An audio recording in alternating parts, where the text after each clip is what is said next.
pemerintahan demokrasi di Myanmar telah dikudeta oleh dewan militer di sana. Sebelum kalian menonton videonya, yuk bantu aku banget yuk dengan cara subscribe. Satu subscribe sangat berarti bagiku. Ayo subscribe Bro Musa Konten. Terima kasih.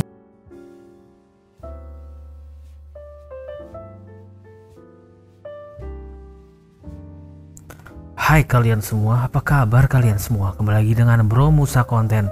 Pada video kali ini, saya akan membahas sebuah tragedi atau sebuah kejadian yang akan menjadi sejarah mengenai Myanmar. Ya, seperti yang kita tahu bahwa Dewan Militer Myanmar mengambil alih negara dalam kudeta pada Senin 1 Februari 2021. Mereka menggulingkan pemerintah yang dipilih secara demokratis dengan menangkap kanselir Aung San Suu Kyi, Presiden Myanmar Win Myint, dan beberapa tokoh senior Partai Liga Nasional untuk Demokrasi NLD dalam sebuah penggerbekan di dini hari.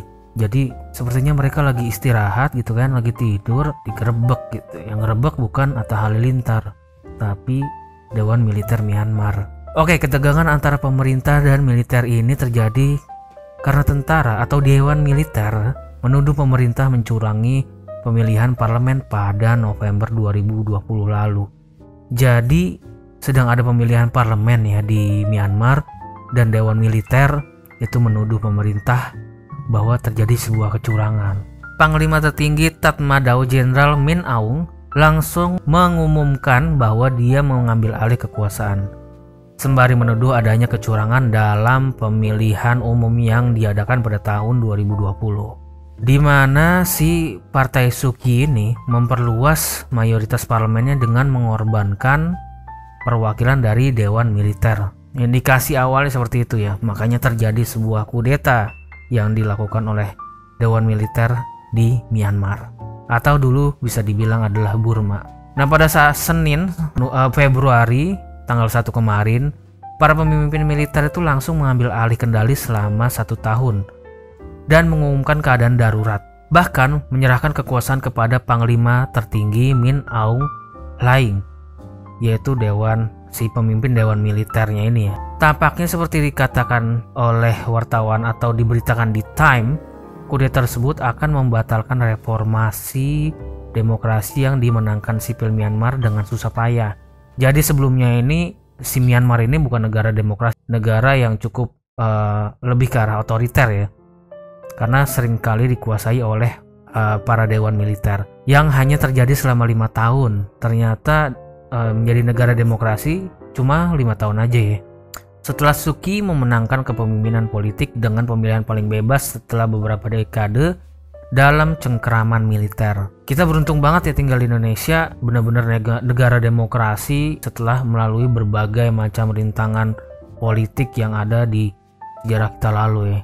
Makanya kita harus pertahankan demokrasi di negara kita ini guys. Nah, kudeta itu tiba-tiba mengakhiri dorongan Myanmar menjadi demokrasi selama dekade terakhir, kata si Lee Morgenbesser, seorang pakar politik otoriter di Asia Tenggara di Sekolah Pemerintahan dan Hubungan Internasional di Universitas Griffith, Australia.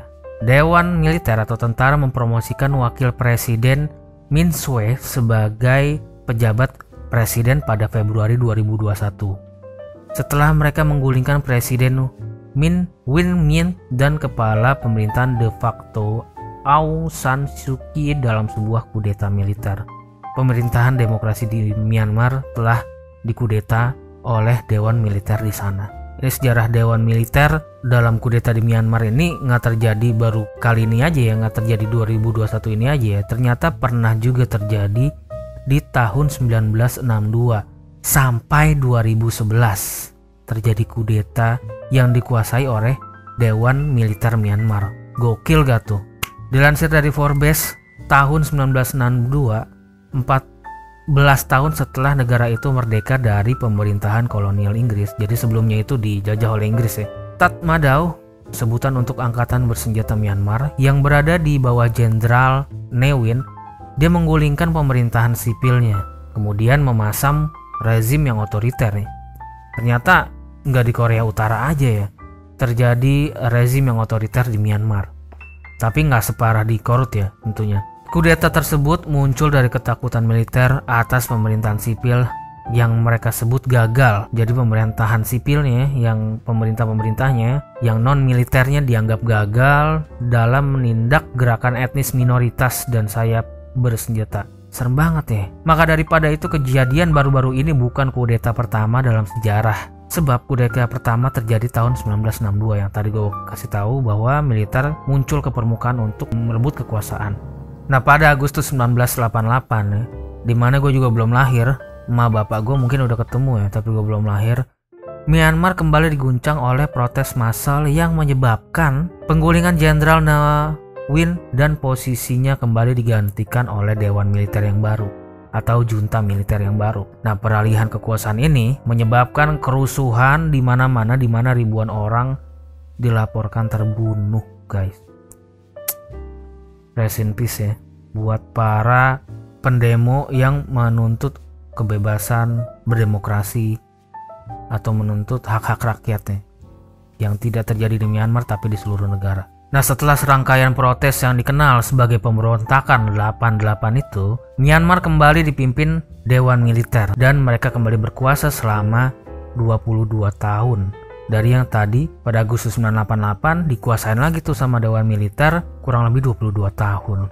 Para jenderal militer yang mengendalikan negara sering membungkam semua perbedaan pendapat. Jadi nggak boleh beda pendapat, pasti dibungkam. Entah itu dijeblosin ke penjara ataupun tahu-tahu hilang ya. Kayak cukup familiar sih sama kita ya. Bahkan kerap dituduh melakukan pelanggaran HAM. Hal tersebut memicu kecaman dan sanksi internasional terhadap Myanmar yang kala itu di bawah kepemimpinan militer. Nah, sejak tahun 2011 nih, Myanmar mulai melakukan serangkaian reformasi. Dia tidak mau dikuasai Dewan Militer terus-menerus ya, jadinya dia melakukan serangkaian reformasi bertahap dan mereka mulai melakukan pemilihan umum, pemilu akhirnya, yang secara bebas pada tahun 2015, kurang lebih 6 tahun lalu. Nah, pemilu tersebut membawa Suu Kyi, putri dari seorang pahlawan kemerdekaan yang terbunuh, ke tampuk kekuasaan. Jadi si Suu Kyi ini dia ternyata putri seorang pahlawan ya guys. Hal ini dianggap sebagai pemilihan umum paling bebas dalam 25 tahun si Myanmar ini melakukan kegiatan politik gitu. Jadi baru di 2015 ini dia melakukan pemilu guys. Sebelum-sebelumnya itu ditentukan oleh Dewan Militer siapa yang menjabat atau berkuasa di Myanmar.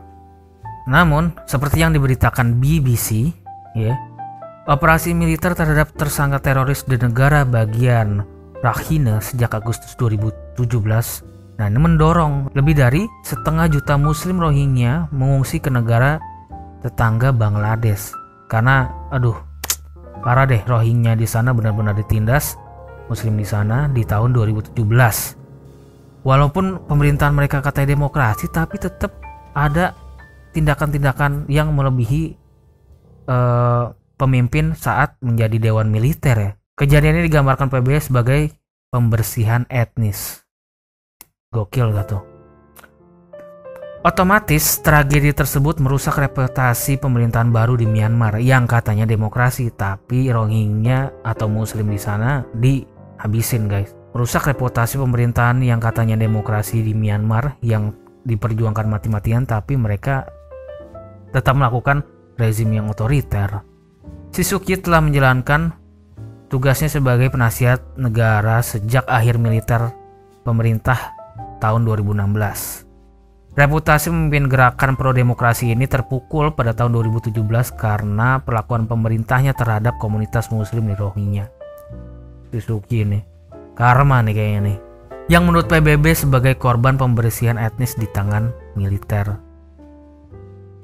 Nah, dilansir dari AP News, beberapa ahli mengungkapkan kekhawatiran militer akan bergerak untuk mengganggu status quo di mana para jenderal terus memegang kekuasaan meskipun ada kemajuan menuju demokrasi dalam beberapa tahun terakhir guys.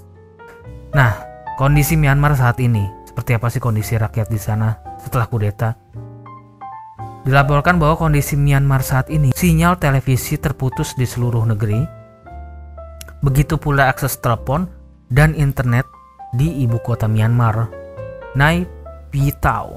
Ada pula aturan larangan penerbangan penumpang dan juga layanan telepon di bagian negara itu juga dilaporkan putus. Jadi terjadi pemutusan frekuensi besar-besaran ya, baik itu telepon, TV, internet, dan lain-lain. Nah, itu di ibu kotanya ya, sedangkan di beberapa daerahnya itu masih bisa menggunakan layanan internet. Jadi penduduk di sana berbondong-bondong ke ATM dan kedai makanan, sementara beberapa toko dan rumah menghilangkan simbol partai Suki ini. Si Suki, simbol-simbol partainya itu dihilangin, dihapus, dicat ulang ya, di beberapa rumah ataupun toko yang biasanya menghiasi jalan dan tembok kota. Takutnya mereka diapa-apain oleh Dewan Militer oleh Myanmar, takut dianggap tetap mendukung ya. Jadinya mereka menghilangkan simbol-simbol atau partai-partai si Liga Nasional untuk Demokrasi ini. Oke, mungkin segitu aja ya sejarah dan kisah Myanmar atau sejarah dan juga kejadian kudeta Myanmar untuk saat ini. Nah, ini dirangkum dalam beberapa sumber. Nanti sumbernya ada di deskripsi semua. Kalian juga bisa baca-baca. Kita mendoakan yang terbaik untuk Myanmar karena bagaimanapun Myanmar ini juga bagian dari Asia Tenggara yang juga tetangga kita ya guys ya. So, sekian dari gue, Bro Musa pamit.